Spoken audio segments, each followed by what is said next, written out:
Hey everybody, what's up, what's new, and what's going on? We are just about to get started in the 2012 11th annual CPB Badminton Tournament.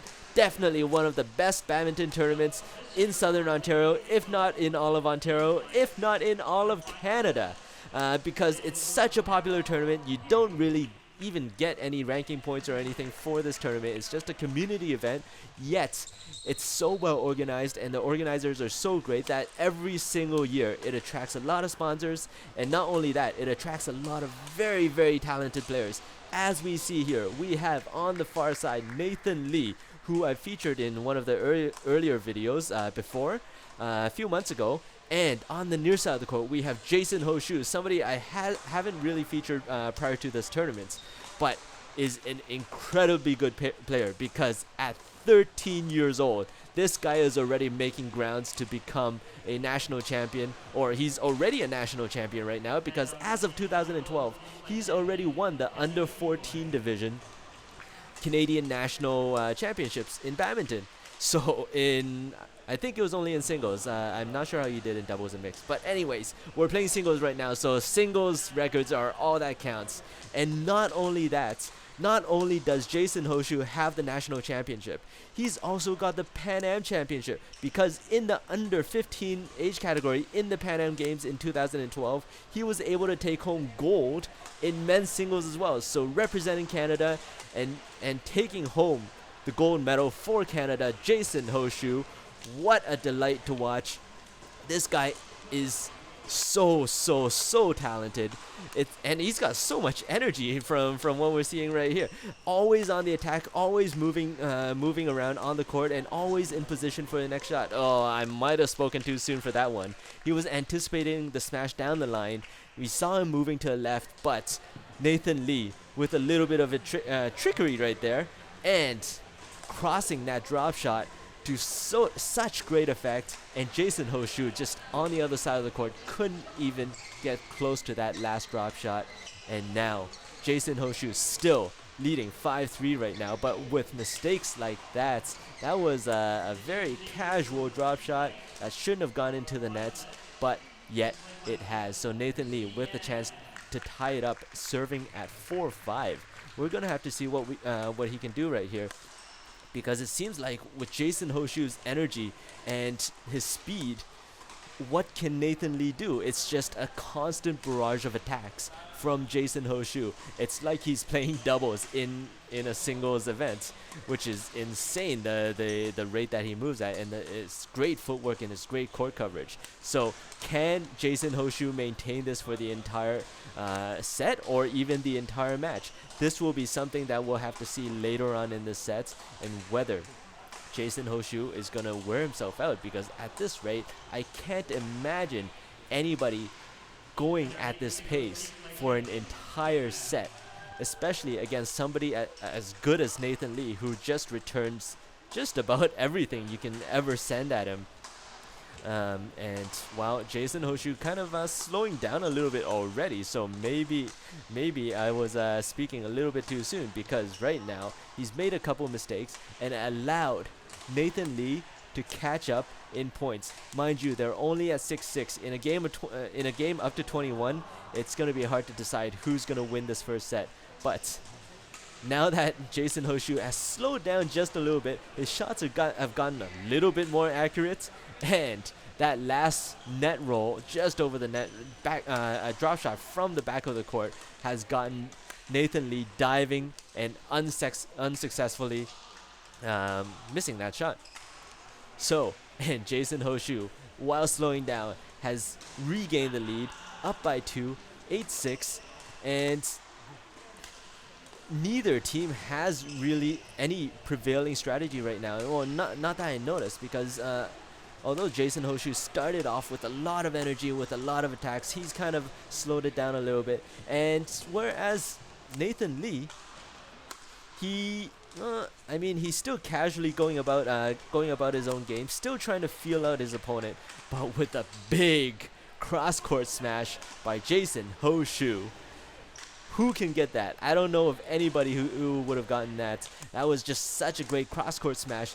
down on the left side of the courts, and Nathan Lee wasn't even able to move for that one, let alone get it and return it back.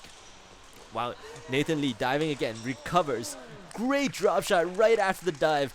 Amazing. Everybody's applauding for that one. Nobody expected that drop shot to come in on the forehand corner, and Jason Ho-Shue just tried desperately throwing his racket to try to return that bird, but there is no chance in hell that you were going to return that.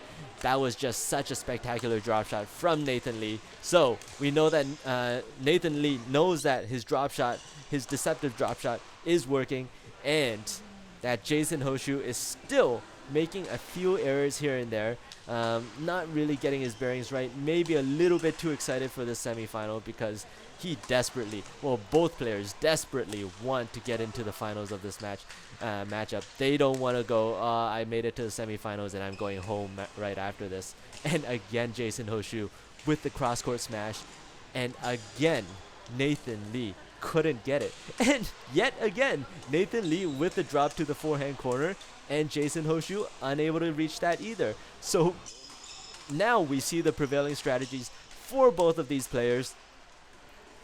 Nathan Lee going for the drops, which almost always catches Jason Ho-Shue off guard, and Jason Ho-Shue going for the power shots, the cross-court smashes that he's made in all the rallies so far has gotten him so many easy points, and for sure he's going to continue with that strategy, continue with the cross-court smashes, maybe mix up some body smashes, maybe mix up some smashes down the line, but whatever he's doing, all those smashes that he's doing, it seems to be working. And right after the mid-game interval, are these strategies going to be continuing with both these players, or will they need to change it up? I know Jason Ho-Shue has the talent and has the speed and has the power to beat some of the best in Canada, but at 13 years old, does he have the experience to beat somebody as experienced as Nathan Lee, who's just out there, who looks like he's conserving energy a little bit more? And wow, great cross-court drop shot, and I don't know what kind of celebration that was, but that kind of looked like a bus driver celebration, because with the two hands stretched out wide in front of him, in front of Nathan Lee, it looked like he was driving a big bus. So we're just gonna call that the bus driver celebration from now on, and I'm gonna probably copy that in a future tournament. But that's assuming I still remember. But that was awesome. I love that celebration right there. And again, this time with the half smash by Jason Ho-Shue, getting him the points and narrowing the lead down to a one point deficit. Wow, yet again, still the drop shot still working so well for Nathan Lee. You can only assume that he's gonna continue with that. I don't know how he does it. It's such a quick drop shot. He anticipates the shot so early and catches Jason Ho-Shue off guard almost every single time. But again, with the counter attack is Jason Ho-Shue with the big smash. This time down the line, didn't select to go cross court, still fools Nathan Lee, and you can only assume that Jason Ho-Shue is going to continue with those smashes. But please don't smash it into the net, because you're giving away the easy points to Nathan Lee. And when you give away points to Nathan Lee, you know he's going to capitalize on it, and you know that he's going to end the sets if you keep on continuing with that trend. So Nathan Lee back on defense yet again.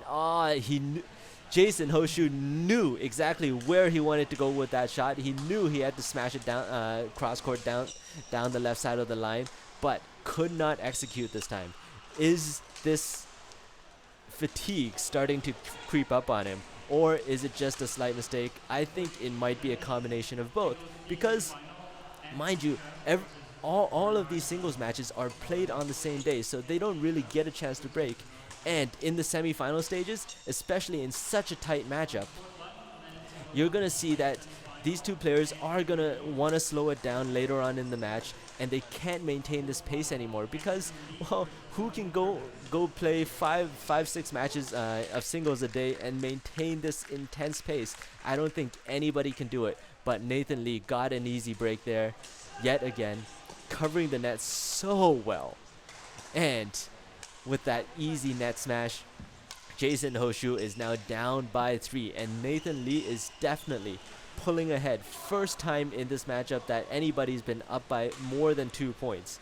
And will Nathan Lee continue on with this trend of just making, continuing to make shots and forcing errors on Jason Ho-Shue, just like right there? And now a 4-point lead in the late stages of the first set. You can't help but realize that Nathan Lee knows exactly what he needs to do to finish this sets. He needs to stay consistent, make sure Jason Ho-Shue needs to work for every single rally. And just like that, indecision by Jason Ho-Shue. Maybe he was late to the back of the court just a little bit. Maybe it was a little bit of fatigue. We will never know, but it worked out so well for Nathan Lee. 18-13, 5-point lead, and still Nathan still in the defensive mode, and still Jason still going for all the big shots. But this time, unlike earlier in the sets, he's not making as many. He's making more mistakes. He's going for more every single time. He's getting ever more desperate to come back in this set. And by doing that, all those mistakes are even costing him more and more points, giving Nathan Lee a 6-point lead this late in the set. It seems like there's no coming back from this for Jason Ho-Shue. All he can really do is resort to winning the second and third sets. And at game point 2013, let's see how this rally turns out. Oh my goodness.